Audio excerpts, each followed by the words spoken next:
Sono entrato in azienda nel 1997, mi sono occupato già dall'inizio di stazioni elettriche e seguendone negli anni le varie sfaccettature. In particolare mi sono occupato di progetti di realizzazione di nuove stazioni, mi sono occupato di controllo di gestione dei progetti, mi sono occupato di manutenzione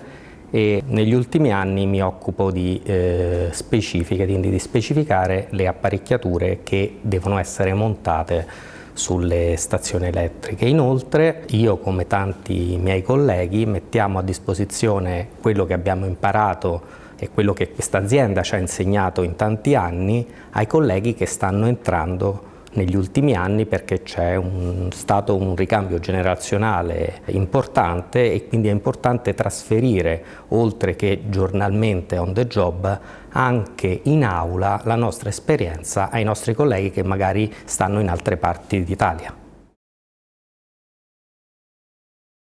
Sono responsabile dell'unità stazioni, macchinario ed opere civili e insieme a un team di ragazzi fantastici con una grossa professionalità, competenze tecniche approfondite e un grande entusiasmo ci occupiamo di specificare le apparecchiature e il macchinario che verranno installati sulla rete di trasmissione nazionale, e siamo tutti consapevoli del fatto che abbiamo una grossa responsabilità, perché queste apparecchiature contribuiranno all'affidabilità della rete e quindi a tenere accesa la lampadina nelle case della gente.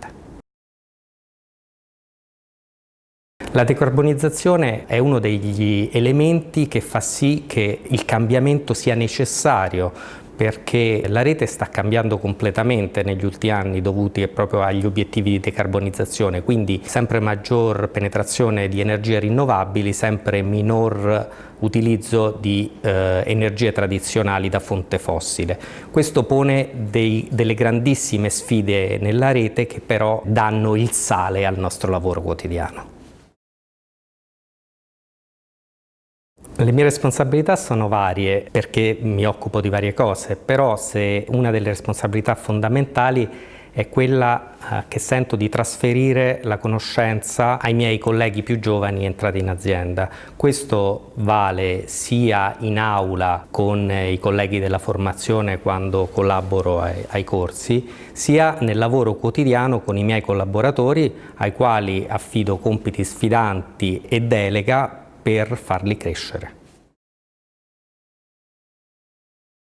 Una sfida importante è stata quella di credere in una nuova tecnologia, quella che utilizza al posto dell'olio minerale un olio che deriva dalle piante e quindi in quanto tale biodegradabile, quindi dal punto di vista della sostenibilità ottimo, e di introdurlo nel macchinario che serve a trasformare l'energia elettrica.